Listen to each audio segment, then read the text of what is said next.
Some may find the following disturbing. Discretion is advised.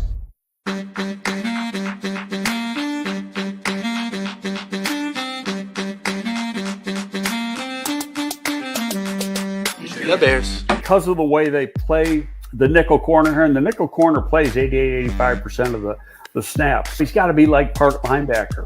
The Bears.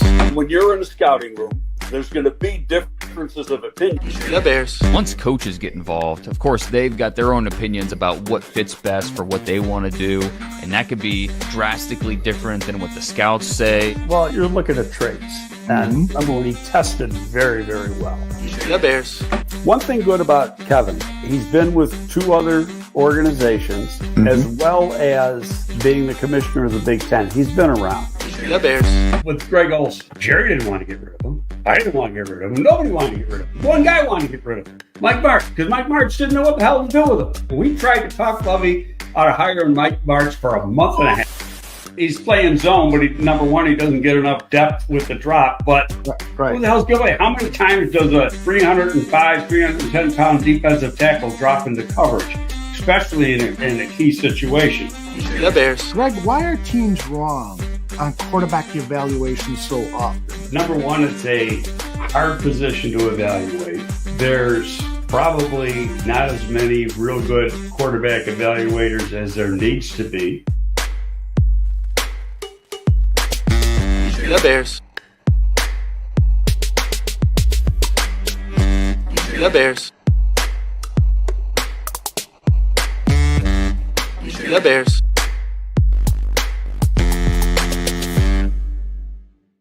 Welcome, everyone, to a fresh episode of GTF Gabriel Talks Football. My name is Aldo Gandia. Quick programming note, we are back live for every pick tonight. Danny Shim and I think Johnny Santucci is going to join us.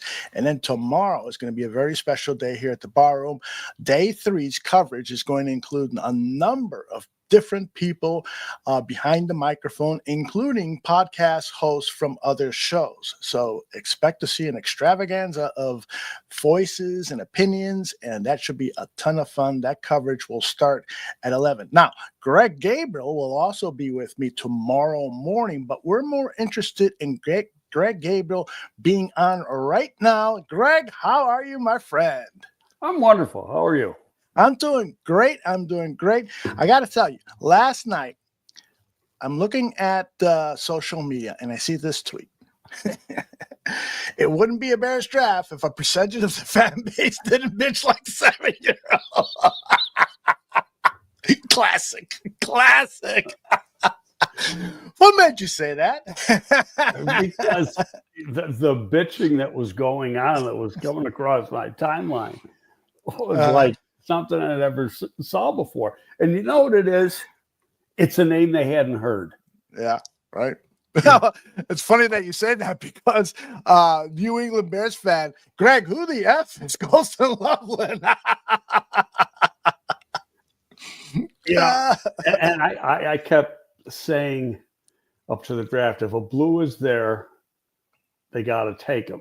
And of that group, the consensus. Now, consensus does not mean all. It means majority. And Warren was a consensus. And I liked Warren. If you look at both Dane's board and you look at DJ's board, he had them lined up like right next to each other. Right. Okay. What I think hurt Lovelin as far as being a blue was that in January, mid-January, he had shoulder surgery. Right. And so that set him back.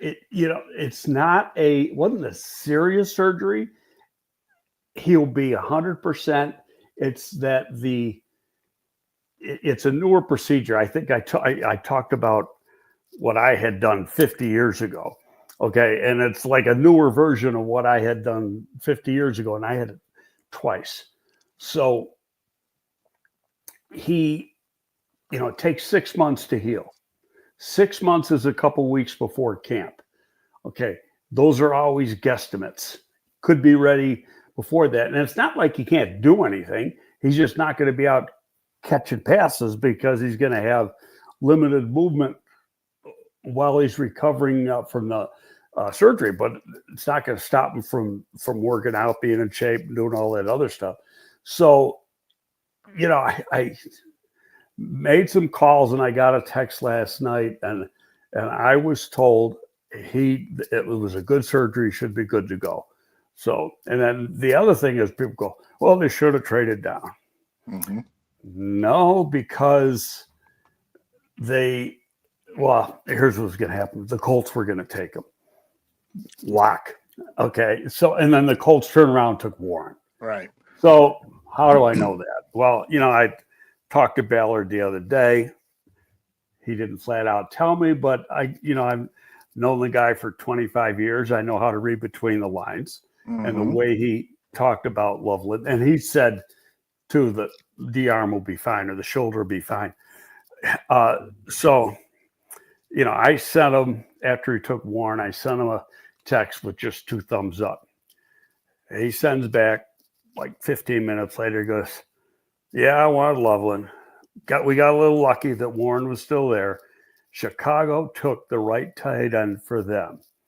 Then in a text a little bit later, much better fit with Komet. Look at that. Look at that. And that's the guy who wanted him. So, yeah. So what he is I'm going to say a cross between Laporta and Kittle. Mm-hmm. Okay. He's taller than both. Mm-hmm. Probably faster than both. What I got to try to do is find out. I meant to do it this morning, but people, they're up late last night. They're probably still sleeping. Because he didn't run a 40. I want to get, there's got to be some GPS speeds. Yeah, exactly. Because he can run. And here's and he's similar to Warren. Warren's a little thicker. Maybe 10 pounds heavier, about the same height. They're both taller than 6'5". Loveland's got more length, bigger hands, 10-inch hands. I mean, got some big mitts. Mm-hmm. I think Warren is a little better blocker. Poles was raving about the blocking, but that's just my opinion. This guy, better route runner, faster, and where I thought both could play outside if you wanted to. Mm-hmm. I know Lovelin can. So he's not just, what do they need another tight end for? They got Komet. He's not a tight end. Throw that out. Cole Komet is a tight end. Okay. And the guy who plays winds up, this guy is a move tight end / wide receiver. And he'll be used as such. He'll be split out, flexed out, even, much more. The only time you'll see him in tight is probably in a short yardage situation. Mm-hmm. Yeah. So Ryan Poles met with the media late last night. I actually saw this morning, so I'm betting a lot of Bears fans did not hear Poles' comments after the draft. This is what he said about Loveland. Dynamic skill set, create mismatches. I think more importantly, too, is in terms of our offense can create, really beef up our 12 personnel. Someone that pairs well with Cole, along with other playmakers, and really creates headaches for a defense to go against. Love his competes, his fire. This kid is, he's physical, he's tough. He plays the game the right way. When you watch the tape, there's an energy level that comes with him, and you can see it throughout the game, and it's infectious to other guys. What stands out, obviously, the dynamic skill set to separate, but also when you really study him in the run game, the blocking is way better than I think people really realize. Over the last 2 years, studying, we did our due diligence with the quarterbacks last year. We watched JJ. This kid stood out as just a different type of player. And Greg, the consensus is that he probably could have been a top 5 pick had he had J.J. McCarthy for another year, or just a decent quarterback. He didn't have a quarterback worth a damn this year. That's for yeah, that's my point. I Right? mean, what they play with 3 or something like that. I know they had at least 2. Yeah, and you know 3. they struggled at that position.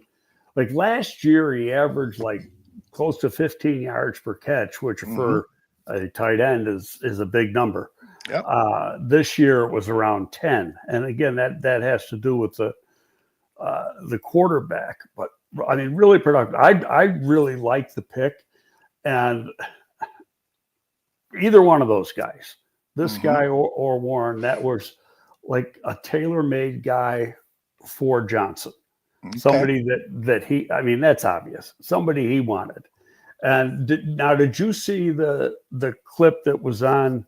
I mean, it'll be on 1920 Bears Drive whenever they put that on. But they had a clip on X last night, just, you know, when they were calling him. I don't know if you saw that. Yes, I did. But they were, you know, Poles, Johnson, Warren was kind of, you know, there. You know, he wasn't showing it. Now, I'm not saying that in a negative way. He wasn't showing emotion. Yeah. The other guys were showing emotion.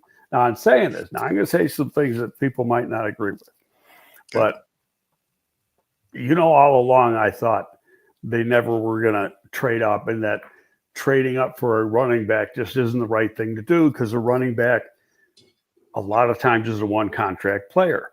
And so why use you don't draft a running back in the first round unless he's the final piece of the puzzle. That's always been my not 20 years ago, my philosophy, because the game was different. But in the last 10, 12, yes, that's been my philosophy. I think all that noise that was going on, part of it was just made up BS. But I think it was almost created by the Bears to take away what the real thought was. And not only that, offensive line. And, you know, so let them think that. That's what we're doing. And, you know, that's what all the national people were thinking. So, and here's one of the keys to that. So I don't know if you got this part of that presser last night. Biggs asked a question. So when you get, I'm paraphrasing, when you get in tomorrow at 39, you're still looking at tackle. A lot of the tackles are gone. And did you hear Pole's answer? Yes, I did. Yeah, Pole's answer was, well, and again, I'm paraphrasing, there's a lot of good players that are in the areas we want to take care of. And that's interesting. That's, you know, it was obvious, like, no, Brad. Exactly. And people, well, they got to have a left tackle. And it's like I've been saying for the last couple of weeks. The coaching staff likes the 2 guys they got. Yeah. Now, that's not to say that if somebody's there. Now, right now, there isn't a left tackle, unless, at least for this pick. You want to wait a little bit. There's the Grant kid from William and Mary. But you don't take him at 39 or 41. Right. I mean, I got a list of what's out there, and there's between 32 and the Bears pick at 72, there's going to be 40 players. I got at least 50 players here, and there's still others that I know other teams will have high. I mean, there's just a bunch. Now, the tackle out there is Ursray. You know how I feel about him. That's just different. I don't see him as a fit. Yep. Because he's not good in space, and a lineman in this scheme's got to be good in space. He's stiff.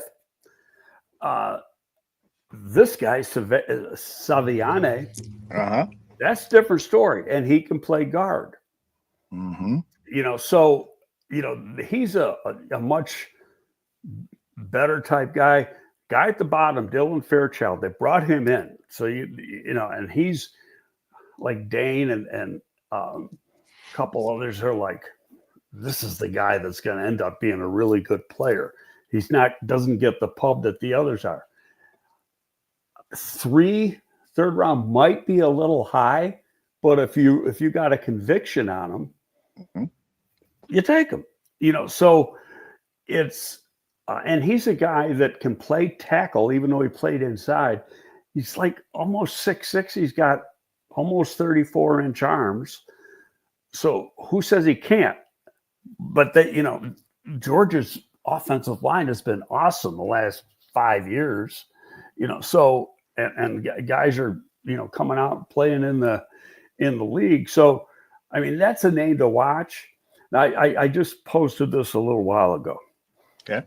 It wouldn't shock me. I'm not saying it's going to happen. It just wouldn't shock me that they pick at 39 and trade down a little at 41.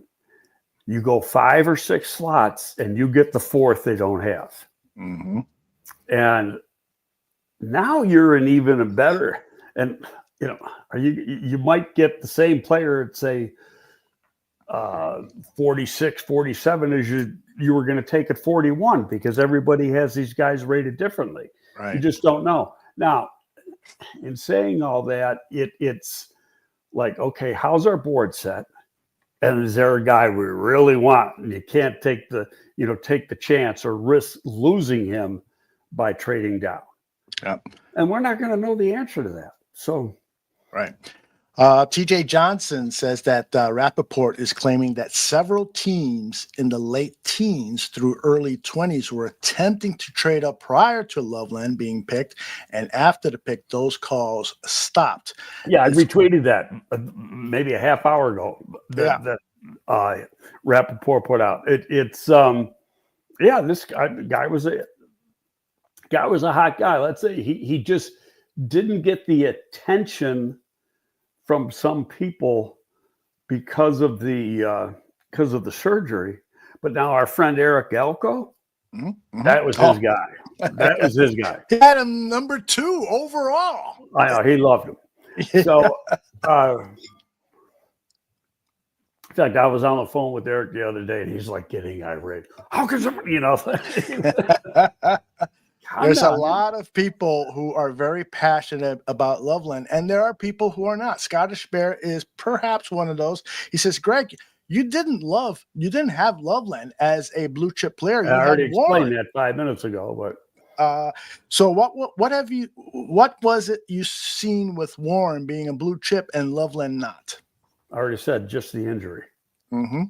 So that because you've been saying for months now that for Poles to take somebody who has an injury, like we were primarily talking about Josh I went Sims. back to like last year, and I said, you lost time, and to be fair and to be honest, that's why I reached out to a doctor, orthopedic, who's a shoulder specialist, earlier in the week to kind of find out. Mm-hmm. And I didn't mention name. I just said there's a player in the draft, and he told me, because I said I haven't heard of this procedure just the way what they call it now, and they call it an AC reconstruction, which makes it sound more serious than it is. It does. So it's like some guy said he had a complete shoulder reconstruction. I said no, he didn't. He had an AC joint. And the AC joint is this little thing right here. So, and I've had 2 surgeries there, so I know the joint well. The funny thing is that he texted me last night after the pick and said, I have a feeling that was the guy you're referring to, right? Yep. He says, yeah, I made some calls. He's fine. Greg, a lot of fans are like Christian Mercado. I just put his chat comment up. He says, good teams win in the trenches, and we seem to be scared of the trenches. So a lot of people during our broadcast, we were talking about why not Michael Williams of Georgia over a tight end. Your thoughts? Well, people get overreactive with the first pick and forget that there's 6, 7 more picks to go. Mm-hmm. So let it play out, because there'll be in this coming up at least one trench player in the second round, and I wouldn't be. Here's my gut feeling. Do I know this for sure? Absolutely not. They got 3 picks tonight, right? Mm-hmm. In no particular order: running back, defensive line, offensive line. Now, does that make people happy then? Yeah, I think so. Well, it depends.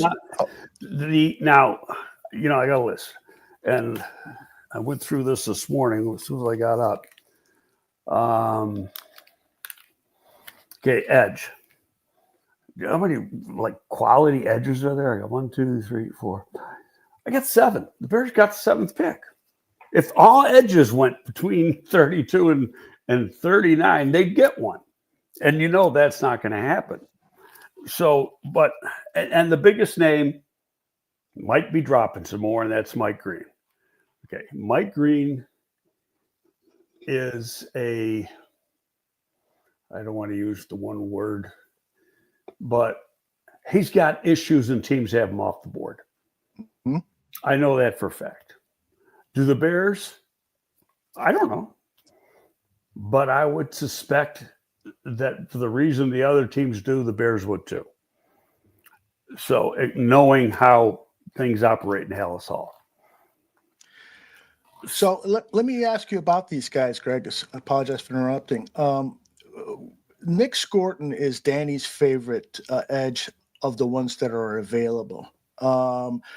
Between Scorton, Landon Jackson, and Donovan Izaruko, whatever, Donovan E., which do you like best? You know what? I like them all. So remember I kept going back. Mm-hmm. 52 pickup. Yep. It doesn't matter who I like, it's who they like. Yep. Now it's guessing who fits what Dennis Allen wants. Okay, so here are the 7 I got. But one I think is more of a third than a 2. Mike Green, which we know isn't going to happen. Donovan Izaruku, and these aren't in any order. I wrote them down. Okay. Mike Green, Izaruku, Tuamolau, or however you say his name, Landon Jackson, Jordan Birch, Scorton, and Human Milan. Princely Human Lion. I don't hear his name mentioned. Yeah, enough. I think he's more of a third. Okay, yeah. Okay. I would agree with that. And the guy I really like is Jordan Birch.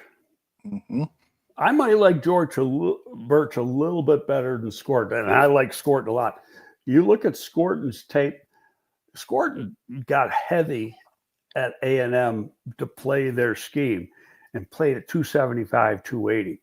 Go back and you look at his tape from Purdue in 23, and he was 255 to 260. He has like 10 or 11 sacks, and he's a lot more explosive. Now, when he's at the combine, he 257. Mm-hmm. So he got down to where he's actually a faster, more explosive player, and he had a really nice combine workout. But the one guy, I don't know if he's a fit, but you look at the production, you look at the length, is Izaruku. Mm-hmm.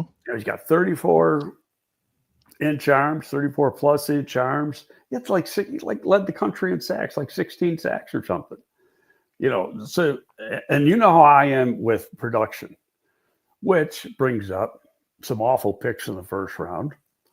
Cincinnati takes the king of no production and the workout warrior, Stewart.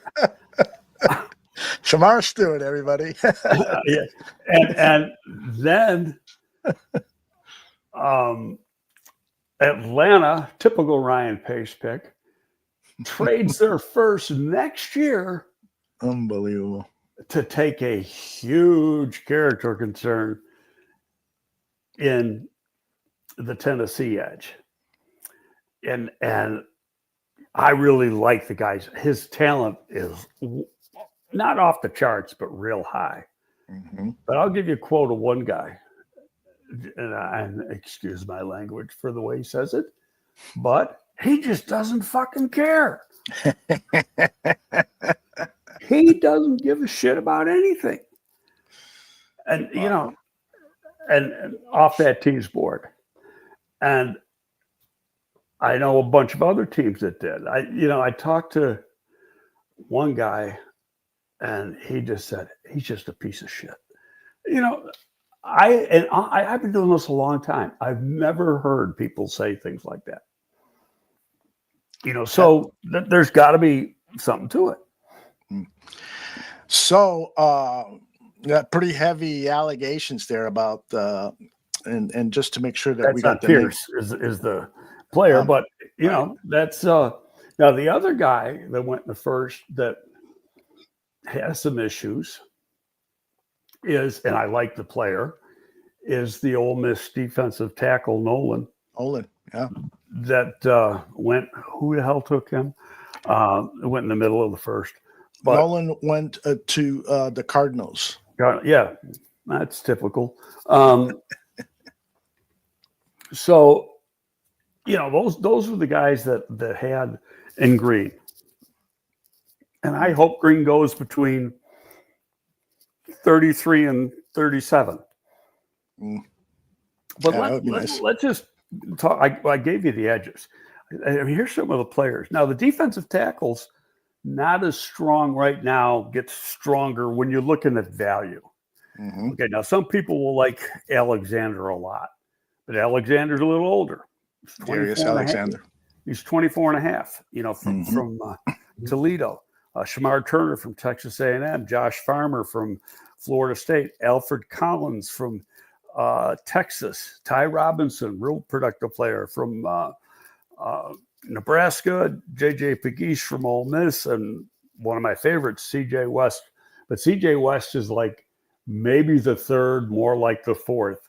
He's from Indiana, and he's a local Chicago kid. And who is he? He's a Billings Jr. Mm-hmm. Same type of player. I mean, not as girthy, but he probably will be in 4 or 5 years. And you know, just a strong guy who can use his hands and really dominates against the run. Now we got safeties. We had talked. There's a lot of people that think safety is a big need. Mm-hmm. I just think if it was as big a need as what fans think, they would have addressed it in free agency. Because after the first wave of free agency, there's a ton of good safeties there, and guys that just got very average 1-year contracts. Bears never went after them. So to me, that says it's not as big a problem as what the fans think. Now there's some good ones there. Two that jump out. Emmanuel that everybody thought would go in the first round. He's still there. And then the next guy would be Xavier Watts from Notre Dame, who is a interception machine. And now you're getting in about the area where you should get drafted. There's another guy that people like coming off an injury, so he missed some time, is Kevin Winston from Penn State. And I haven't done as much, just going on what people have told me. Mm-hmm. Now you go to running back. Everybody says you got to have a running back. Okay, well, there's a bunch. The best is probably Travion Henderson. You know, and some people might say it's Judkins. Some people might say it's Johnson. But, you know, for the most part, those would be the next three. The two Ohio State backs, Judkins and Henderson, and then Caleb Johnson from Iowa. Then if you don't want to go in the second round and take one, and what's interesting is the guys the Bears have been kind of gravitating to during the pro day cycle is these speed guys. Mm-hmm. And so you got Dylan Sampson from Tennessee and Brashad Smith from SMU, but you're not going to take them in the second round. No. So it'll be interesting how they pull off the second round. So let's go to tackle. There's really two. Ursery, who I don't think is a fit, and I just don't like. Just like I didn't like Banks. Was I happy when he got picked? And then Charles Grant, who is, like a Braxton, like a Amagaji, FCS level kid who, going to need some development, but has a lot of natural talent. Guards there's more of them. There's Saveine, or if I'm saying it right. Close enough. Tate Ratledge from Georgia, Fairchild that we talked about from Georgia, Wyatt Milam, who actually was a left tackle at West Virginia, 32.5-inch arms, so would probably be a guard, but he can get you out of a game at tackle. Mm-hmm. Then a little later, you got Emory Jones from LSU, who would be a guard or a right tackle. And then another interesting guy, played center, but is athletic enough, big enough to play guard, and that's Jared Wilson from Georgia. Mm-hmm. We had talked about him weeks ago, if you recall. Yeah, absolutely. Okay, now you got quarterbacks. Sanders is still there. Is he going in the next 5 or 6 picks? I hope so. And then, Jalen Milroe, he's a guy that, they invited him to the draft. Somebody had to tell the league that this guy, showed up wearing a suit that looked like he was going to be a part of the New Orleans Saints. But the word is he's got another suit ready for tonight. I hope so. Then here's a group that's real strong. Wide receiver. I mean, as far as, so it's like, it's not necessary. I'm not saying this for the Bears, just players that are going to come off the board. No, and I was actually going to ask you, because if the Bears deem that none of the players available to them at the offensive and defensive line, the trenches, which so many of us fans want to see depth there. But if they start looking at this list of available wide receivers, Jaden Higgins, Trey Harris, Luther Burden III, Jalen Noel, Jack Beck, Jalen Royals, Kyle Williams, Jalen Lane, might they be tempted to add to their wide receiver core a tight end and a wide receiver, 2 of the first 3 picks? Is that out of the question? I mean, nothing is out of the question, but to me, when they took Lovelin, they took wide receiver out of the equation. Somebody in the chat said that, yeah, because he's like a third wide receiver. Yes, because he'll be guarantee you he's going to be lining up out wide. Mm-hmm. Not, in some, there'll be situations where they got, technically they'll call it, 12 personnel, but it's really 11 because he's playing a wideout. Yeah. The way he's being used on that play. He'll line up in the slot and he can line up at X. Hell, he can play Z. He can, he can line up anywhere. So that's what he brings to the table. So in my way of thinking, and they signed 2 guys in free agency, unless, they're in the 5th round and there's a guy really good, then it's like, I just can't see it today, put it that way. Mm-hmm.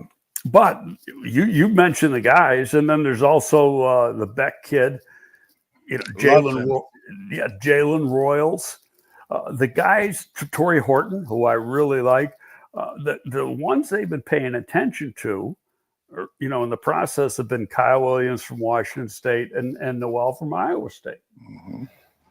And Kay has real fast guys. Yeah, and I love speed. Kay brings up a good point. We could see the Bears select their running back in the 5th round, and there'll still be quality running backs available. No question. That's possible. No question about it. And I that's why I mentioned those other names. That you go Neal from Kansas or somebody like that. there's going to be a lot of good running backs tomorrow, not tonight. But, I know what the fans want is what the fans want, what the Bears want. Yeah, I'm with you. What else do I got? So I'm just, throwing out names that are, how these guys are going to come off the board remains to be seen. Okay, corner is a premium position, always has been. Yep. Okay, going back 25 years, 12 to 15 going the first 3 rounds. I don't remember the exact number. What, 3 or 4 go last night? Okay. The guy everybody thought was going to be a first is still there, Will Johnson. Amazing. Well, I'll tell you why. Number one. Ooh, inside information.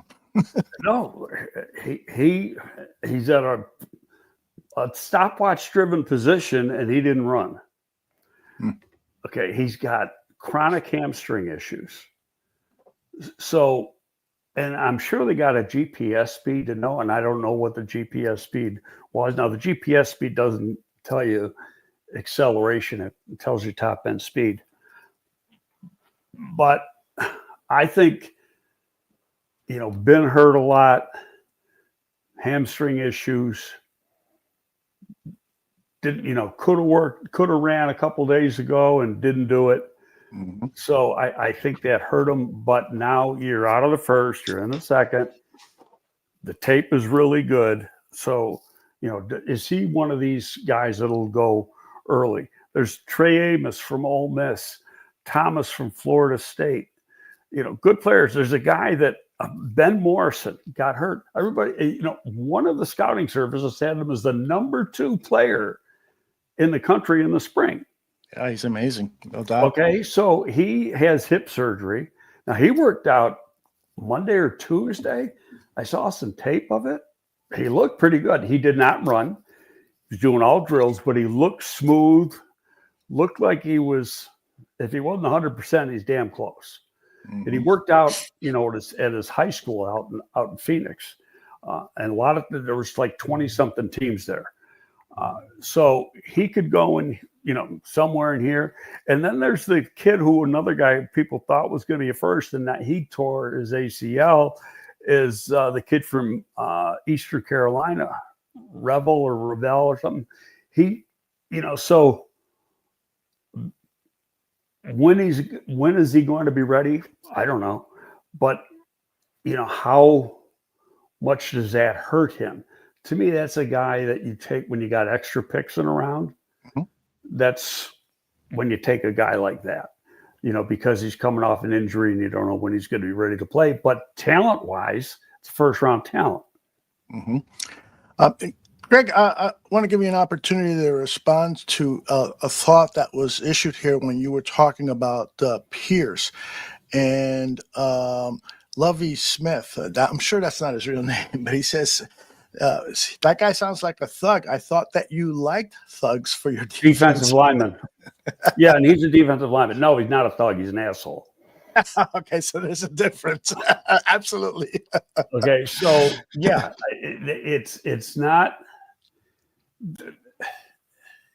He, one quote was, he's got no idea of what team means. No conception of team. He's, a hard guy to coach because he's going to do what he wants to do. And so, now you're weighing the pros and cons, and you got a big investment in a 1. You got a guaranteed contract on a 1. You get to a 2. Now, the last couple of years, some of the partial contract, or what's the best way to put this? Part of the second round guys' contracts are guaranteed, but not all.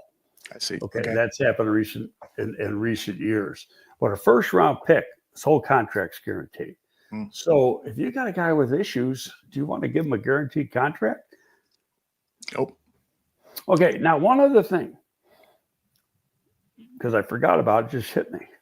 There's going to be a pretty good edge available on the trade market, I think. And that's Thibodeau from the Giants. they got to declare, like, I don't know, in the next week, if they're going to pick up his 5th-year option. Right. Now they take Carter.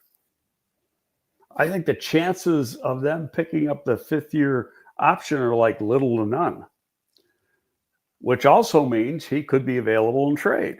Mm-hmm. So, but what do you got to give up on him? Now, is he worth a 1? I wouldn't think so. I mean, I don't think the production's good to give a 1. And if you traded for him, you got to do a new deal. Otherwise, he's become a free agent at the end of the year. So you got to take care of him. Greg, I'm being told by CJ Williams, and I just confirmed it, that they picked it up. The Giants did pick up the Okay. 5th-year option. Yes. Okay. So stuff is flying. I thought when they took, I honestly felt when they took Carter that I had that same feeling. I did, but apparently that's going to be a big part of their defense now, is to have these two potentially outstanding. They got Burns, though. They gave Burns a lot of money last year. That's right. That's why I thought it. They paid Burns. Ah, They're gonna pay Carter because he's the 3rd pick in the draft. right. That guy's getting money, and now they're going to turn around. They got to, the money they're going to have to give Thibodeau for next year. Now that doesn't mean they're not going to trade him. But now I was going to ask you. Whoever trades for him is picking up that That $15 million contract for Right. 2026. Right. But the good news on that is that you're at least getting 2 years. Mm-hmm. You're getting 25 and 26. Yeah. I want to play for you. In fact, the more I think about it, might have been smarter for the Giants to do that because of that fact that, you might be paying him a little too much for 26, but he's under contract. Yeah. That's a fact. Absolutely. I want to pay for you. Ryan Poles was asked about Tyler Warren and Colston. I know we've covered this a bit, but we've got so many new people arriving for this live broadcast. We've got over 750 people across all 3 of our platforms. Thank you very much. And so thank you for everyone who's watching on Facebook, on X, and here on YouTube. This is Ryan Poles talking about comparing Tyler Warren and Colston Loveland. Tyler Warren, yes. Both really good players. There's a lot of conversations there back and forth. Tyler's going to be a great football player as well. Just in terms of what fits what we want to do a little bit better with the personnel group that we have here on our roster, we thought that the combination of what we have was the better fit. It's about fit. And I think a lot of Bears fans might not be appreciating that because, and somebody mentioned this earlier, and I said it last night, the media sold us that Tyler Warren was the guy, and that's the media. It's not a football executive, right? So I think, the expectations were when the pick came in that it was going to be Tyler Warren because, guys like Dane Brugler mocked Tyler Warren to the Bears. And, you talked about. So did DJ on his final mock Wednesday night. Yeah, exactly. So I think that's what I said. I said it to somebody. I said, the only thing I don't like about that is that DJ's real close to Ian. Mm-hmm. And he ain't going to fuck over Ian. Hey, good friends, huh? And so, I've said this before. Kuiper always knew our pick. Mm-hmm. Okay, he'd get it, short time before, and he would. And if you noticed, whenever we picked, he always said good things. Yeah, because we took care of him. I've known Mel going back to like 1984, 1985, and now I lost my whole train of thought. Bill Tobin should have said some nice things about Mel Kiper, or should have given him some information. All right. It'll come back. No, It'll come back. Absolutely, the will come back. lack of sleep, and because I had to get up and get all this stuff ready, and I got one more to do in another hour and a half. Yeah. So, Well, yeah, and he's talking about Swifty Sports Network. Greg will be on with Swifty in 90 minutes or so. This is Colston Loveland talking about Ben Johnson. It's 25 seconds long. Love the guy. Obviously, before I even met him, just watching Detroit last year, the things that they were doing, just like, man, really smart, knows what he's doing, knows football. And, finally being able to talk with him and meet with him and kind of pick his brain. Number one fan of that guy for sure. He's legit. He's a stud, and I can't wait to be under that. I know he's going to put us in great positions, put Chicago in great positions to win games, and I'm just super excited for it. The Sam Laporta, too, he's like 21. He's a young guy, huh? Okay. And Warren's 23, I think. So there's like a year and a half, 2 years difference in age. I don't know if that plays into it, but it's when you get a guy who's 21 for his rookie year, 21, 22, 23, 24, absolutely, fifth-year option, they're still babies. Yeah, indeed. I'm looking up what Dane Brugler wrote about Colston Loveland. He had him as his number 2 tight end behind Warren, and he says that his strengths are that he's fluid, fast athlete who is graceful down the seam, explosive in releases, can win on slants, makes deft moves, efficient on the slam, shows good fight as a blocker. His hands, apparently because he worked on a farm, his hands are I was huge. going to say that. Yeah. He's from Idaho. Right. And farmer. And Paul's mentioned once something about last night. He goes, like Lovelin said something to him. Did you ever, work on putting up a wire fence or something? Yeah, I did hear that. Yes. And, he said, Paul's like the strength in his hands. Probably means like when he shakes your hand, he probably squeezes the hell out of your fingers. Mm-hmm. But no, he's an interesting guy. And, some people kept sending posts to me, awful pick and all this. So I finally found a way to get out. I said, I'm going to bookmark this and show it to you in October. Very cool. So let's, where do I want to go here? I want to get you to answer some questions. So let's go to some of the ones that I've, you talked about Charles Grant, but Lee wanted some more information on your thoughts on the William and Mary offensive tackle. He's athletic, moves really well, good strength. I think like a lot of college guys, you got to get a little stronger in the lower body. I think he compares favorably to Braxton, both FCS. William and Mary is a 10 times better program than Southern Utah. Plays against, that CAA league that they're in is a pretty good FCS level conference. And but I mean, just when you look at the player itself, I think he's similar to Braxton at the same stage. Okay. But where did they take Braxton? Fifth round, indeed. But now I think this guy's going to go higher than that. And part of it is there's no left tackles. This is a real good offensive line draft. It's a horrible left tackle draft. Yeah. It's right tackle, but primarily interior offensive line is the strength.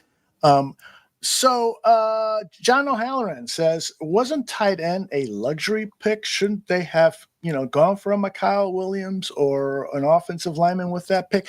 That is a solid question, though, because, Bowles was criticized last year. When you take a punter in the 4th round, that's like a, you're telling everybody. I disagree with that too, Aldo. I'll tell you why. We took kickers when I was in New York. Mm-hmm. Brad Maynard being the first one that come to my mind, who ended up coming here in free agency. You used to take him in the 3rd. And they took him in the 4th. Yeah. I mean, that was the round. You'd wait till the 3rd round, and then you'd take a kicker. The Raiders took one guy in the 1st. Yeah, that's right. Sebastian Janikowski. I think what's happened And over that's the pretty years. good. Now you're good. That's Thank you. It happens once in a while. Well, I think what's happened, Greg, and I know you don't play fantasy football, but in fantasy football, you always draft your kicker in the last round. And I think that's why people now have gravitated towards in the NFL draft, you don't draft a kicker until the final round. yeah, but okay. Let's go back to the playoff game, 5 years ago now? Yeah. And we got a doink that keeps us out of You're absolutely right. Yeah. okay. So both positions are very, very valuable. Mm-hmm. So, I get where fans are on that, but this is not Madden. This is not fantasy football. This is the real thing. This is the to real go back to the question the man had about, is it a luxury pick? Right.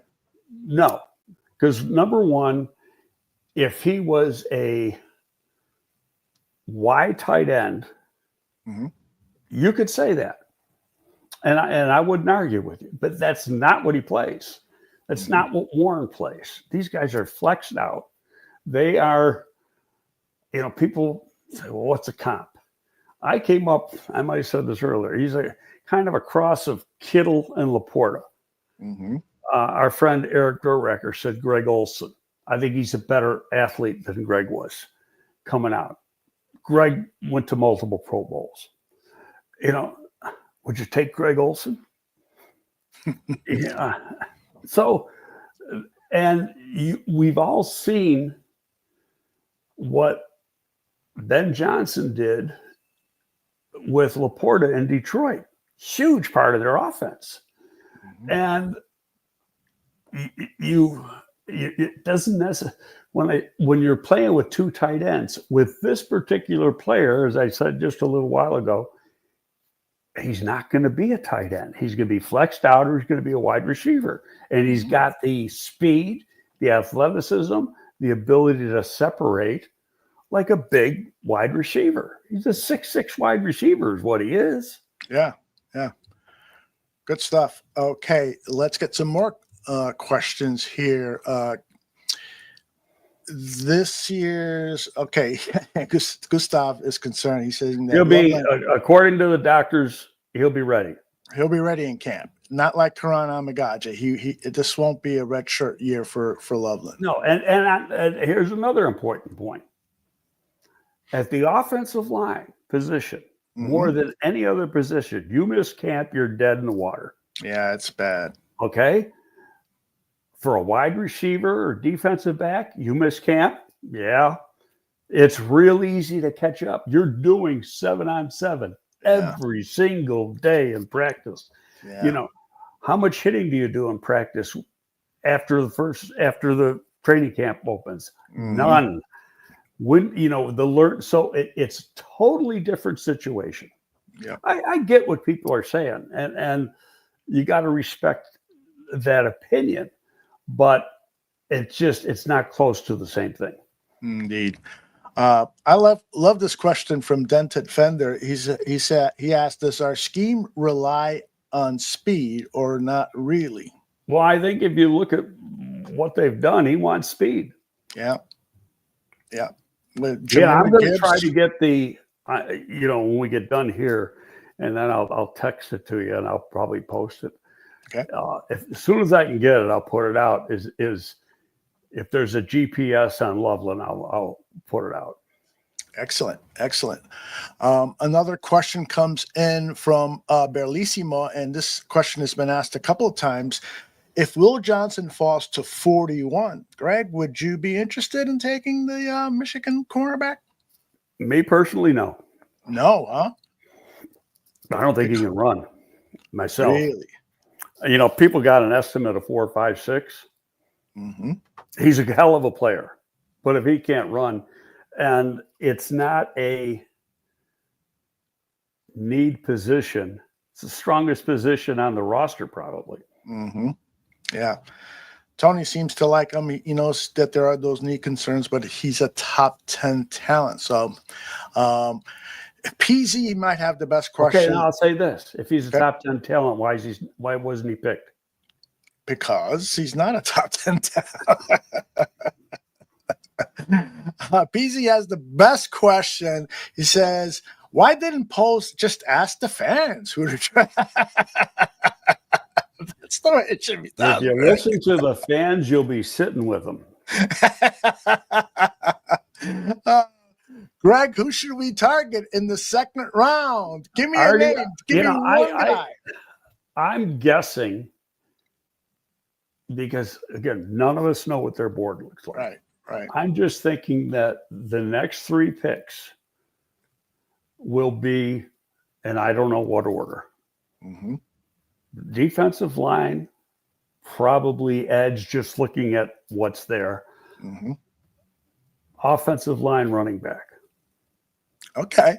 Okay, so I would love Henderson. I would on a running back. I'd want Henderson first, Judkins second. Okay. I don't think I'd be very happy if Henderson makes it through to 39. I have a feeling he'll be one of the first 6 off the board, Yeah. and I hope I'm wrong. Interesting. Danny Shimon is in love with DJ Giddens just because of his energy and Yeah, no, he's a good player, yeah. but he's a guy. You're probably going to get tomorrow. Mm-hmm. That's what I mean. You could wait, and everybody be pissing and moaning tonight, but you could wait till tomorrow. Mm-hmm. But don't forget they don't have a 4. That's why I was thinking, they could go back from 41, Mm-hmm. and you only got to go back 5 or 6, and you get a 4. Yeah. Normally I hate to bypass the 41st pick of the entire NFL draft. But as you have pointed out over the weeks and other people have, this draft, there may not be that big of a difference between the 41st player and the 55th. And so but there are teams, as you have said, Greg, that might be in love with a particular player. And Right, so right. we'll go and we don't know that. Yeah, and we don't know So that.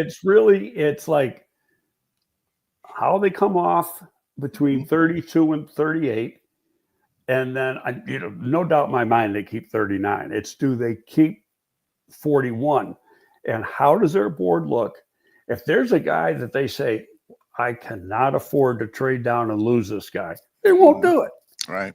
If it's like, we're good, then you think about it. But, and the chances of somebody wanting to move up in the second round, there's always trades in the second round. You will see probably in the top 5 tonight 2 trades. Happens every year. Love it. I love trades. Samo asks about a wide receiver that Danny Shimon loves this guy, Dante Thornton Jr. He's 6'5", 205 pounds. He ran a 4.30 at his pro day, averaged 25 Bayless yards Jones. per catch. I'm sorry, what did you say? Bayless Jones. Bayless Jones. No, real fast guy. I don't dislike him. Uh-huh. I don't think he's got the greatest hands. Mm-hmm. But he's fast.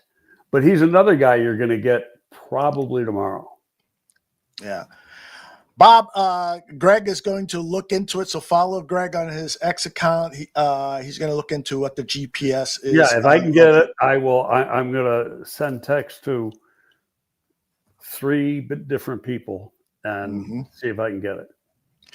Alfred Collins is a name that's come up a lot, and Thompson family wants to know what you think of Alfred Collins in the third round. A real lot. I was told the other day that he's got some medical issues, and the way it was put to me was, and I'll quote it, not a big thing, just a lot of little shit. But there's a concern that could drop him around from his value. And that happens every draft. But here's the thing. I've said it over and over again. What one team says That's medical reports are like scouting reports. They're subjective. Right. You don't forget Right. they say, my brother used to say this. He goes, there's a reason why doctors say they practice medicine. They haven't perfected it yet. So, I love it. and so it's, the Bears could say a guy's good to go, and another team could say, no, he's a red flag. Another guy I know that you love, Jordan Birch, excuse me. He's the guy. I tell you what, I wouldn't, I wouldn't care. So, yeah. Could you see him going as early as 41 if the Bears hold on to that pick? I can. Oh yeah, for sure. I think he, I think he's probably a mid 2 on. Yeah. Myself. Yeah. Just looking at what's there, because there's, you say, oh, we want edge. So then you think all the edges are going to go. But look at all the names I read of really good players at other positions. Indeed. What time are you starting with Swifty? Exactly 60 minutes. All right. So I'm going to let you go. Greg will be back tomorrow morning at 9 a.m. That means I got to wake up around 7:30, 8 on a Saturday. That's a rarity for me. Greg, I haven't done that since. God bless you. Since I was a teenager. For whatever reason. And then when you were in your 20s, that's when you were going to bed, right? Exactly. Absolutely. Great show. And I will be back here. Fun show. And appreciate everybody. And we'll be back tomorrow. And I'll tell you, I'm really looking forward to it, because I think today is really going to help this football team. Yeah, I totally hope so. That was one of the reasons, we went over all these players. Mm-hmm. How many good players are there? And that's why you didn't want to trade up into the first round. Yeah. Because right now we're hitting the strength of this draft, the next 2 rounds. Mm-hmm. Yep. Strength of the draft wasn't the top 10. Strength of the draft is starting right now. By the way, just real quickly before we go, because somebody brought this up and it was asked of Ryan Post on Tuesday when he met with the media, moving Darnell Wright from right tackle to left tackle, would you entertain that if you were the Bears brass, given what's available? No, I think he just gave a kind of a, well, you got it. Yeah. It was kind of he played left tackle and wasn't very good at it. Yeah. That's interesting. That's why, in fact, the best part is that why the hell do you think they moved him back to right tackle? Exactly. You much rather have him play left tackle if he can, but obviously he can't. Right. I mean, you got to be real nifty to be a left tackle in this league. Mm-hmm. And Darnell's a pretty good athlete, but he's not a left tackle athlete. That's my opinion. Here's the thing, Aldo. Sure. We keep got to get a left tackle. Nobody thinks the 2 guys they got are any good, except the guy who's going to coach him. Just go back to what he said about both of them. And I'll repeat what I said too. You never lie about your own players. It comes back to bite you. That's the perfect line to end this show. I will be back here tonight with Danny Shimon. And Greg is jumping on Swift Sports Network in less than an hour, and Greg will be back with us tomorrow morning. Goodbye, everybody. Thanks for watching. See you later. Thank you.